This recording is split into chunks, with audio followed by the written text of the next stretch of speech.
तो देखिए हम लोगों ने कल कौन सा किताब को समाप्त किया? BST अर्थशास्त्र। नहीं, आज कौन सा हम लोग किताब शुरू करने वाले हैं? समष्टि अर्थशास्त्र शुरू करने वाले हैं। BST भी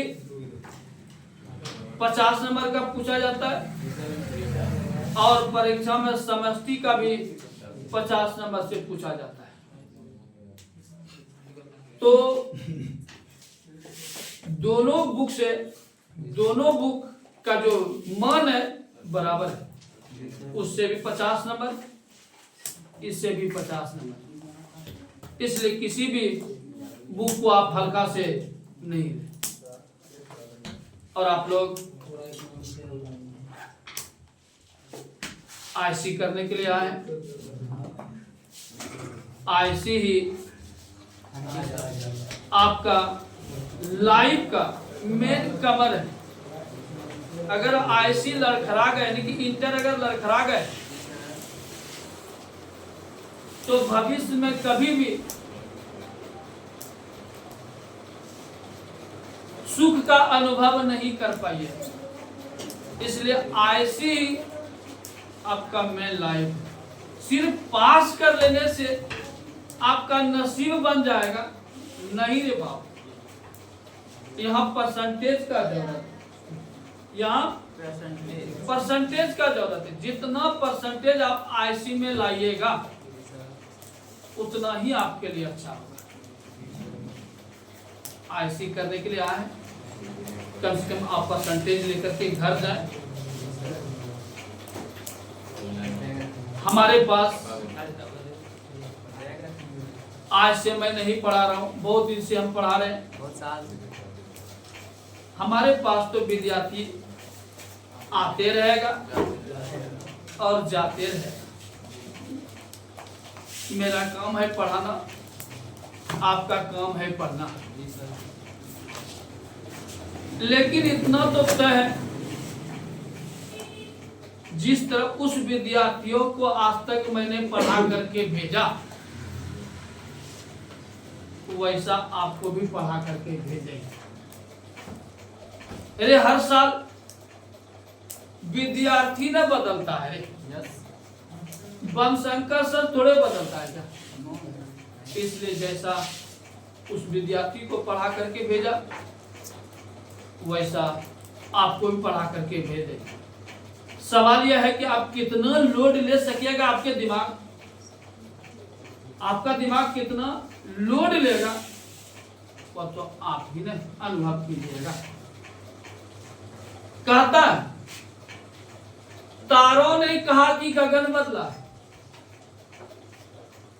तारों ने कहा कि गगन बदला है, भौरों ने कहा कि चमन बदला है। तारों ने कहा कि गगन बदला है, भौरों ने कहा कि चमन बदला है, लेकिन श्मशान की खामोशियां यह कहती है, लाश वही है, सिर्फ कफन बदला है।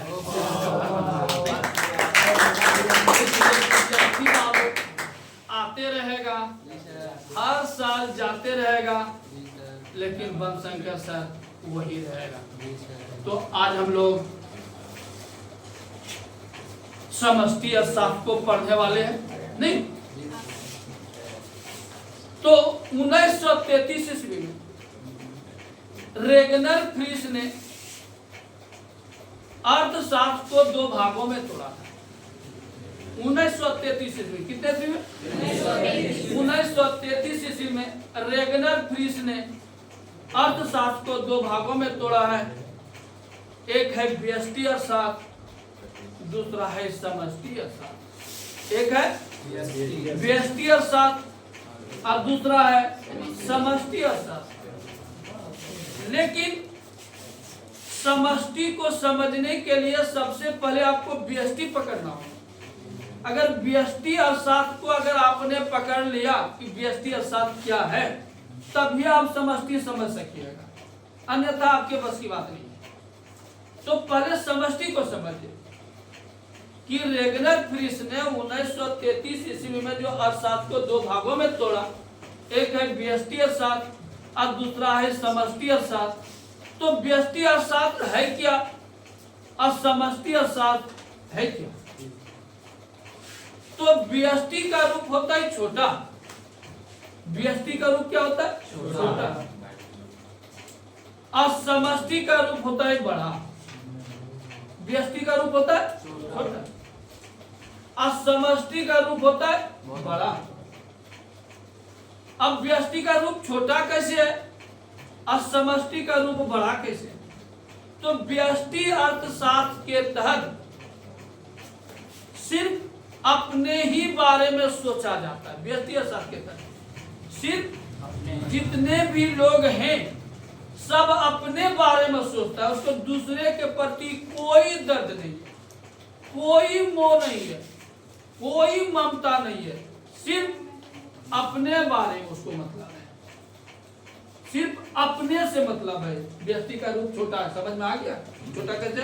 सिर्फ व्यक्ति अपने बारे में जो सोचता है इसलिए इसको छोटा मतलब।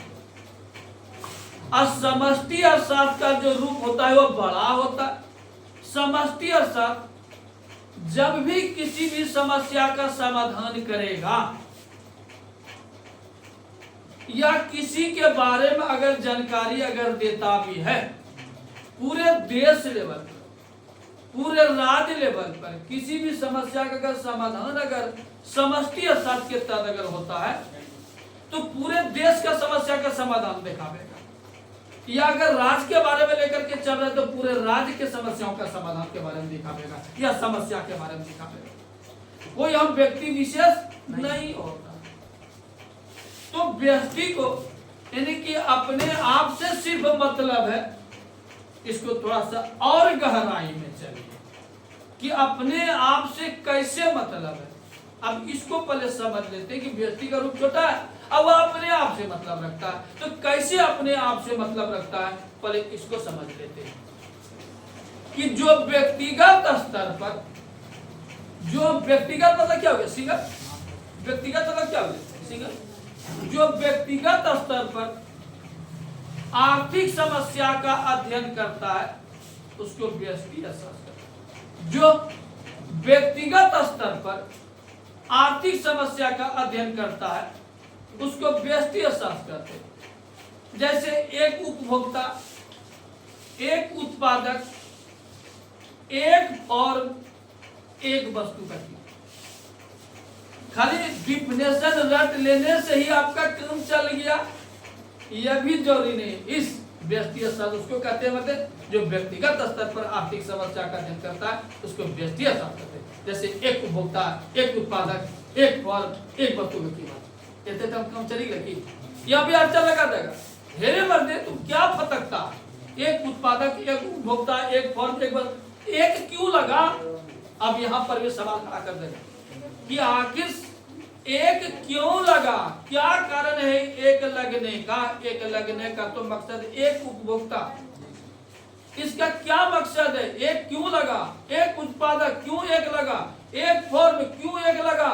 एक वस्तु की कीमत एक क्यों लगा? व्यक्तिगत स्तर पर अब कैसे, ये तो क्लियर करना है ना। एक सवाल आता है कि एक क्यों लगा, इसको नहीं क्लियर करना है।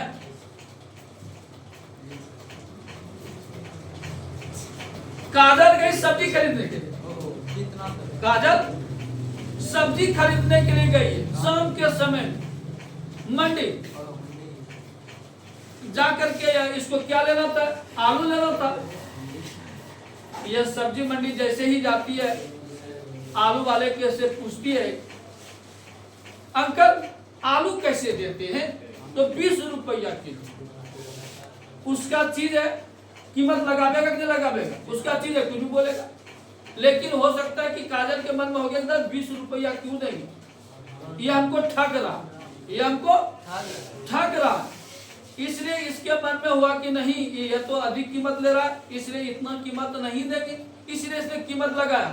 तो 12 रुपया में दीजिएगा, समझिए 12 रुपया में दीजिएगा, इसका मुंह बोल दी। लेकिन दोनों में तालमेल जब तक नहीं बैठेगा तब तक देगा क्या? यह जब वो देने के लिए तैयार नहीं हुआ तब फिर काजल बढ़ती है, तो 16 रुपया में दीजिएगा। तो बिजनेसमैन को 50 पैसा हो, 1 रुपया रुपया हो अगर आ रहा है तो वह पकड़ के नहीं रखेगा, वह पकड़ के अपना चीज नहीं रखेगा, निकाल देगा। तो काजल कितने में बात की? 16 रुपया। कितने रुपया? 16 रुपया में यह बात की। आज इसको देने के लिए तैयार हो गया वो आलू वाला, और नलब करके 1 किलो जैसे ही इसको वह दे रहा था,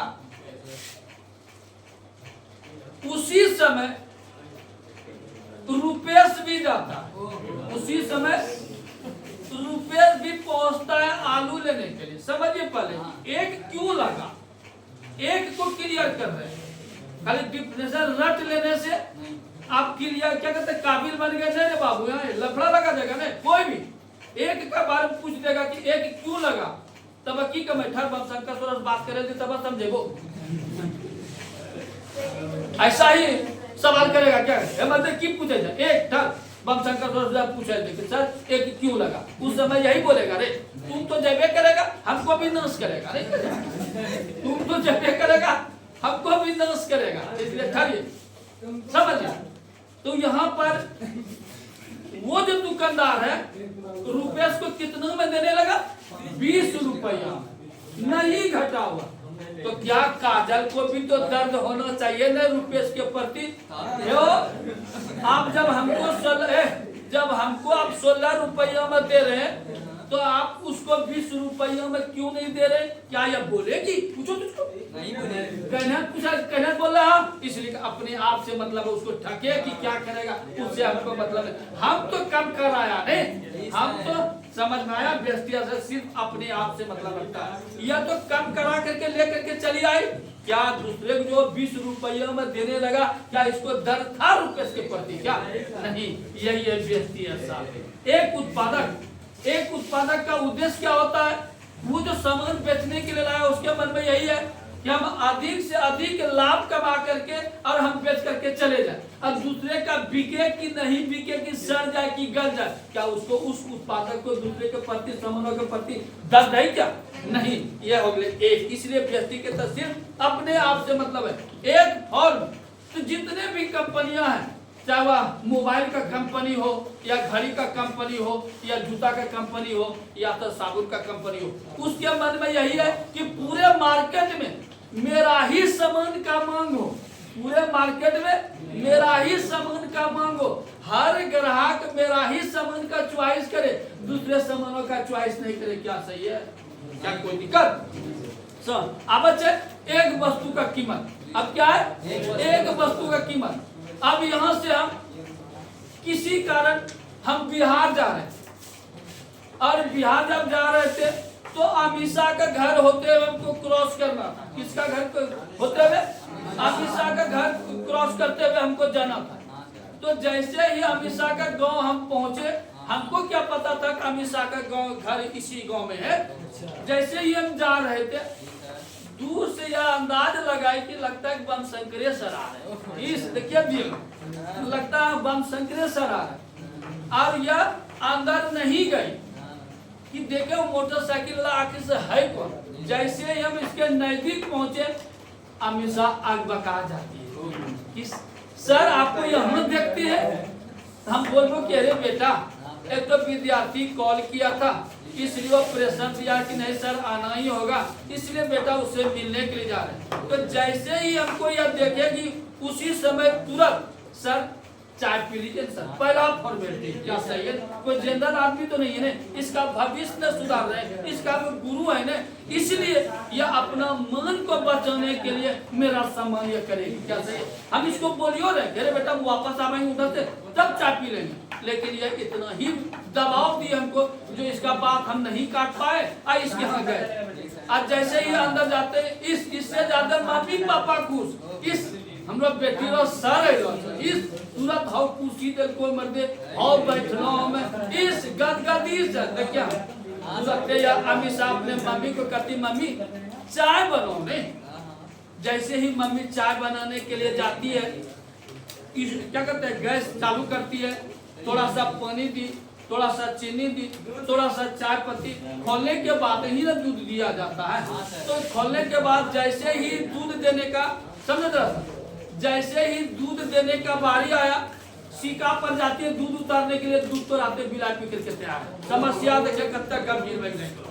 अब ये भारत भारी फेरों गिर कि अगर सर को नहीं रोकते तो ज्यादा अच्छा रहता, लेकिन हमारे लिए तो सब बराबर है ने, चाहे तुम दूध का चाय पी लो कि लाल चाय पी लो, इसलिए तुम्हारा गुरु है ने, तुम जैसे ही सम्मान करेगी वैसे हमारे लिए काफी है। क्या सही है?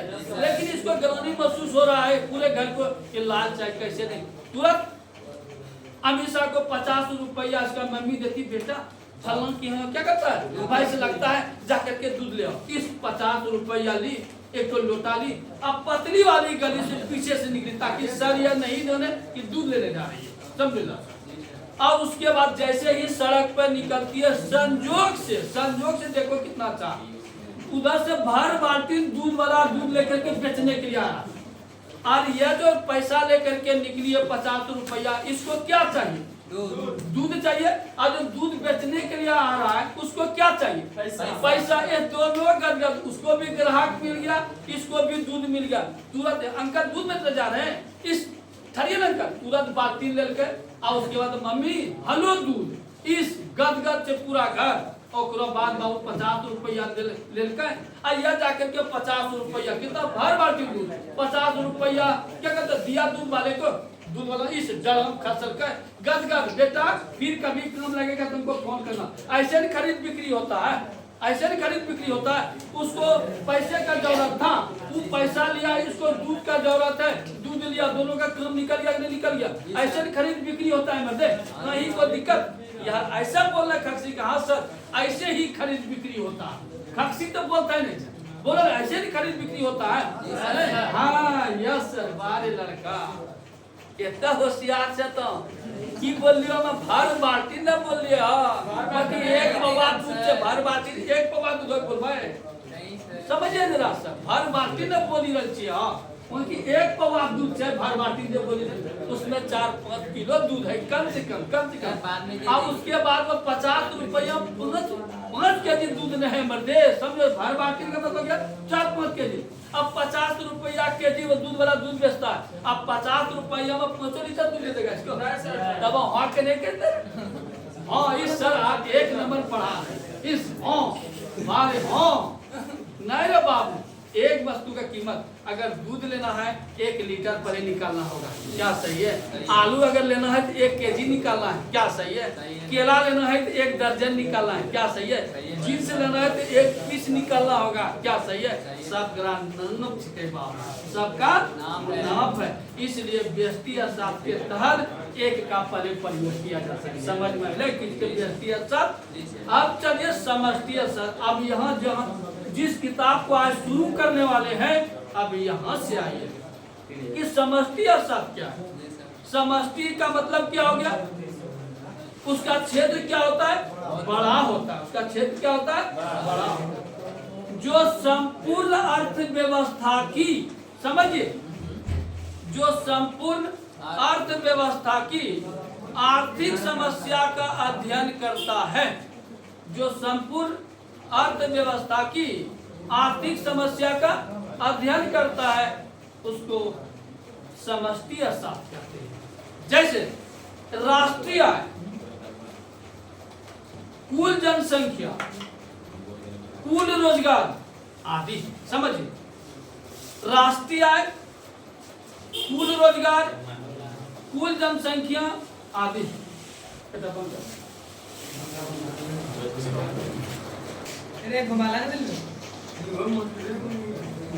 तो समष्टि अर्थशास्त्र के तहत क्या समझा रहे थे? जो संपूर्ण अर्थव्यवस्था की आर्थिक समस्याओं का अध्ययन करता है, उसको हम समष्टि अर्थशास्त्र कहते हैं। जैसे राष्ट्रीय आय, कुल जनसंख्या, कुल रोजगार आदि।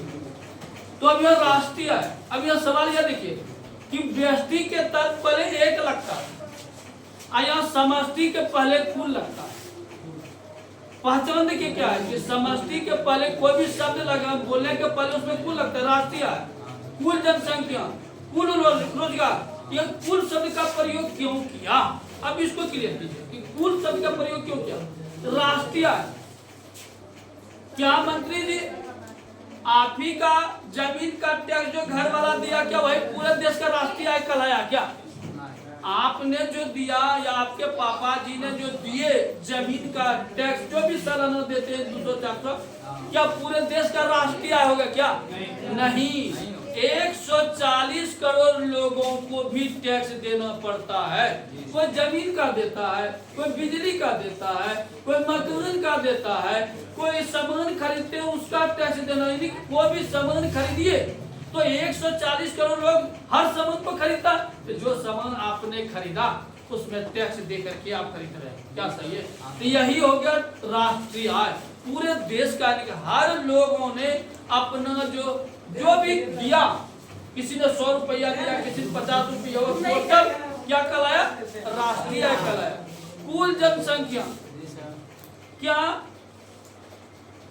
बोहरम में जितना लोग हैं वही पूरा देश का जनसंख्या कहलाया क्या? बोहरम में जितना लोग हैं क्या वही पूरे देश का जनसंख्या कहलाया क्या?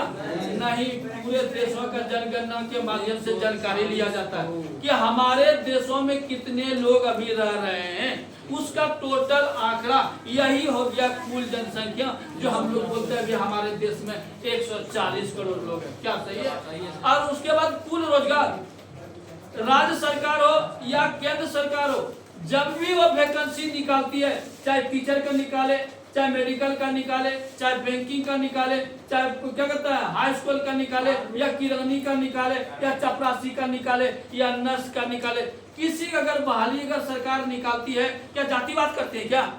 कोई जो यादव है वही भरेगा, जो राजपूत है वही भरेगा, जो ब्राह्मण है वही भरेगा, जो ठाकुर है वही भरेगा, ऐसा है क्या?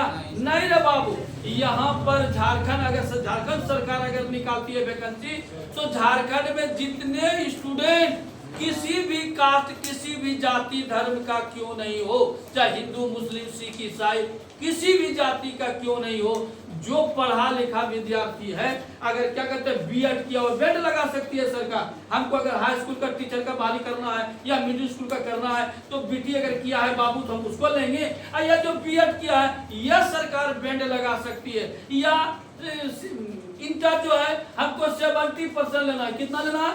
70। यह बैंड लगा सकती है सरकार कि जो इंटर में 70% नंबर लाया है बाबू, वही टीचर का वैकेंसी भर सकता है, वही दरोगा का वैकेंसी भर सकता है, वही रेलवे में जा सकता है, वही मेडिकल में जा सकता है, वही बैंक में जा सकता है। यह सरकार बैंड लगा सकती है, और ना कि जातिवाद के आधार पर कैसे फॉर्म भरवा देगा, क्या सही है?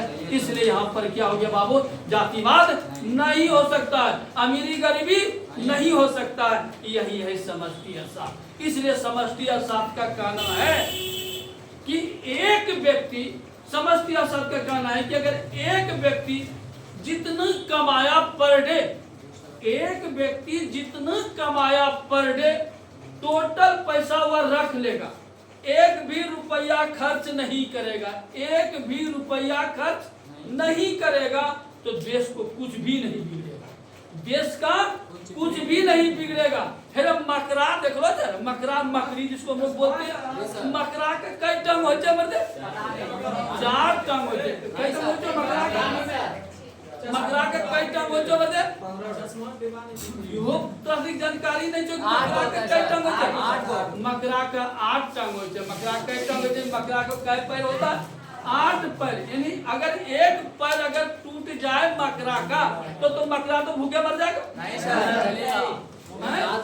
अगर मकरा का एक पैर अगर टूट जाए तो मकरा तो भूखे मर जाएगा? नहीं मरेगा, नहीं मरेगा। उसी तरह अगर एक व्यक्ति, सर अगर एक व्यक्ति टोटल पैसा अगर कमा करके अपने पास रख लिया, 1 रुपया भी, 1 रुपया अगर वह खर्च लाइफ में नहीं करेगा, तो देश का कुछ भी नहीं बिगड़ेगा। बिगड़ेगा क्या? लेकिन यही अगर समष्टि में क्लियर कर रहे हैं, लेकिन अगर यही इसी तरह का हर व्यक्ति कमा करके टोटल पैसा अगर रखना शुरू कर दे, अगर 1 रुपया भी अगर खर्च नहीं करता है, तो 2 घंटे के अंदर पूरे देश का हालत खराब हो जाएगा, सबका रोजी रोजगार मर जाएगा, देश का राष्ट्रीय आय बंद हो जाएगा, देश में टैक्स जाना बंद हो जाएगा, सारी कंपनियां बंद हो जाएगी, जितने भी लोग काम करते थे सबको निकालना पड़ेगा। लोगों को जो मंथली वेतन मिलता था वह उसका बंद हो जाएगा, पैसा नहीं आएगा, भूख से मरना शुरू करेगा। वह तब तक भूख बर्दाश्त करेगा जब तक उसमें क्षमता रहेगा, और जैसे ही क्षमता के तो लास्ट हो जाएगा वह आदमी को पकड़ना शुरू कर देगा। क्या सही है? यही समझती सब करता है कि एक आदमी का टोटल पैसा अगर रख लेता है तो देश का कुछ भी नुकसान नहीं होगा, लेकिन हर आदमी अगर उसी तरह का अगर रखना शुरू कर दे तो देश का हालत खराब हो जाएगा। क्या सही है? इसी तरह जितने भी लोगों ने बैंक में पैसा जमा किया है, अगर एक आदमी एक दिन टोटल पैसा अगर बैंक से निकाल लेता है तो बैंक का कुछ भी नहीं बिगड़ेगा, बैंक का कुछ भी नहीं बिगड़ेगा।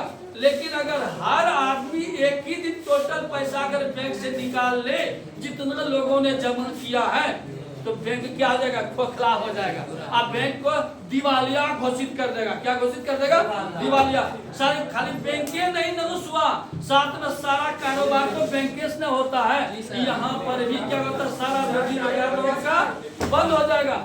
इसलिए सुन बाबू रे, समष्टि अर्थशास्त्र के तहत व्यक्तिगत स्तर पर नहीं, समष्टि अर्थशास्त्र के तहत व्यक्तिगत स्तर पर नहीं बल्कि समाज और समाज के व्यवहार का अध्ययन होता है, बल्कि समाज और समाज के व्यवहार का अध्ययन होता है। अब यहाँ देखिए कि समाज और समाज के व्यवहार का अध्ययन कैसे क्लियर करता है।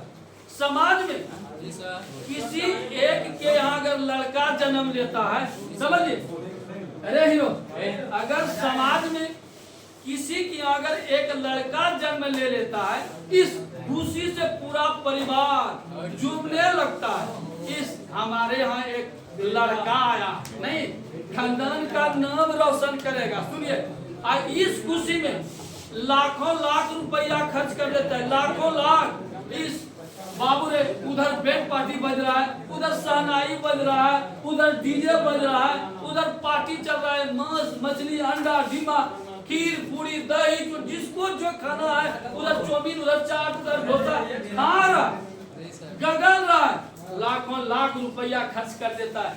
लेकिन बेटा और लड़का आगू की निकलते, चोर निकलते, कि बेईमान निकलते, कि लखेरार निकलते, उचक्का निकलते, क्रिमिनल निकलते, डकैत निकलते, आतंकवादी निकलते, कि नक्सलाइट निकलते, उससे मतलब नहीं है। लेकिन तो खुशी में कि लड़का हो लाखों लाख रुपया खर्च कर देता है। क्या सही है? लेकिन अगर किसी माँ के घर में एक अगर लड़की अगर पल रही है, अभी धरती पे आई नहीं, धरती पर आई नहीं है, माँ के घर में वो पल रही है, तो अगर यह जानकारी हो जाता है माता पिता को, आने वाला जो है वह लड़की होने वाली है, जैसे ही कानों तक यह बात पहुंचती है पूरे परिवार का सर दर्द बढ़ जाता है। क्या सही है? क्यों सर दर्द बढ़ा? उसका एक ही रीजन है बाबू रे, दहेज। क्या है मेन रीजन, मेन कारण क्या है? दहेज।